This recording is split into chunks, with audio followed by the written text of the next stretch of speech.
How should the teacher of God spend his day? To the advanced teacher of God, this question is meaningless. There is no program, for the lessons in the curriculum change each day. Yet he is sure of but one thing: they do not change at random. Seeing this, and understanding it is true, he rests content.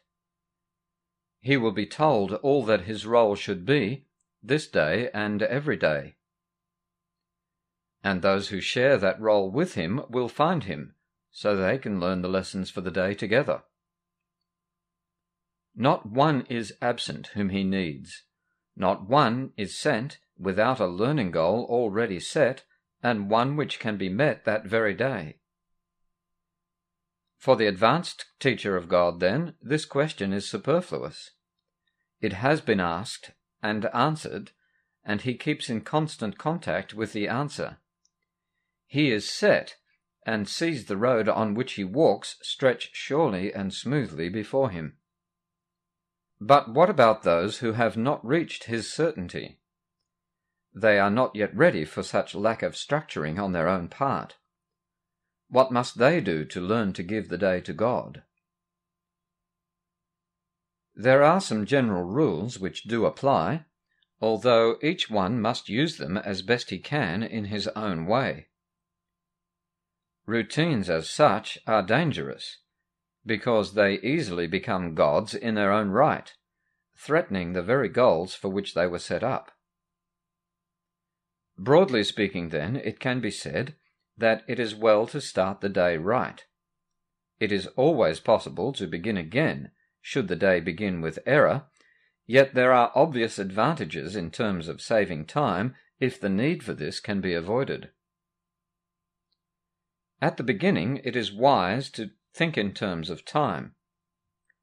This is by no means the ultimate criterion, but at the outset it is probably the simplest to observe. The saving of time is an essential early emphasis which, although it remains important throughout the learning process, becomes less and less emphasized.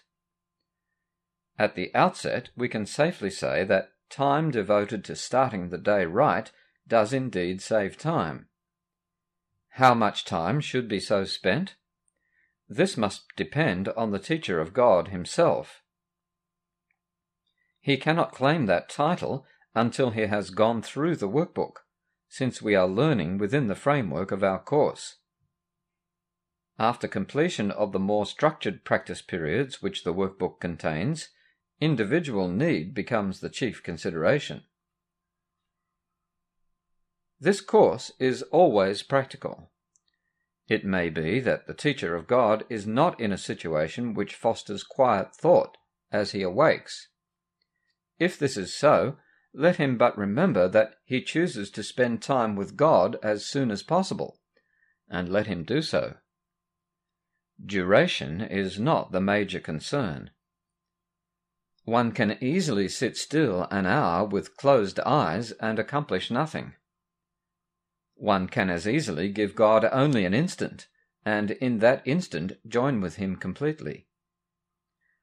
Perhaps the one generalization that can be made is this: as soon as possible after waking, take your quiet time, continuing a minute or two after you begin to find it difficult. You may find that the difficulty will diminish and drop away. If not, that is the time to stop. The same procedure should be followed at night. Perhaps your quiet time should be fairly early in the evening, if it is not feasible for you to take it just before going to sleep. It is not wise to lie down for it. It is better to sit up, in whatever position you prefer.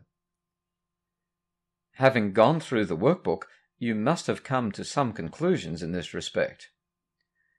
If possible, however, just before going to sleep is a desirable time to devote to God. It sets your mind into a pattern of rest, and orients you away from fear. If it is expedient to spend this time earlier, at least be sure that you do not forget a brief period, not more than a moment will do, in which you close your eyes and think of God. There is one thought in particular that should be remembered throughout the day.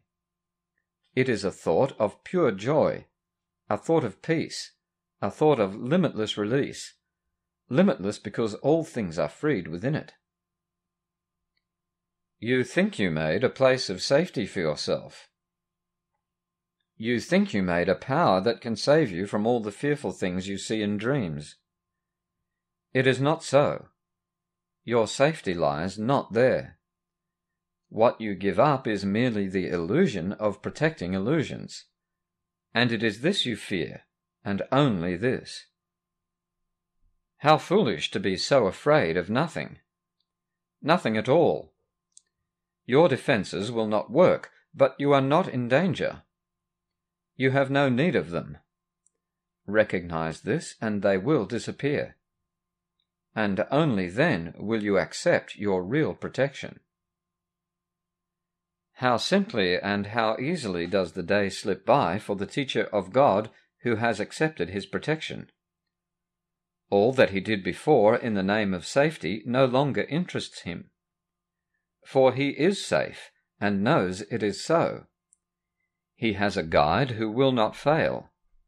He need make no distinctions among the problems he perceives, for he to whom he turns with all of them recognizes no order of difficulty in resolving them. He is as safe in the present as he was before illusions were accepted into his mind, and as he will be when he has let them go. There is no difference in his state at different times and different places, because they are all one to God. This is his safety, and he has no need for more than this. Yet there will be temptations along the way the teacher of God has yet to travel, and he has need of reminding himself throughout the day of his protection. How can he do this, particularly during the time when his mind is occupied with external things? He can but try, and his success depends on his conviction that he will succeed. He must be sure success is not of him, but will be given him at any time, in any place and circumstance he calls for it. There are times his certainty will waver, and the instant this occurs he will return to earlier attempts to place reliance on himself alone.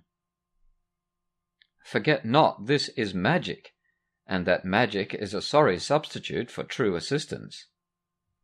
It is not good enough for God's teacher, because it is not good enough for God's son.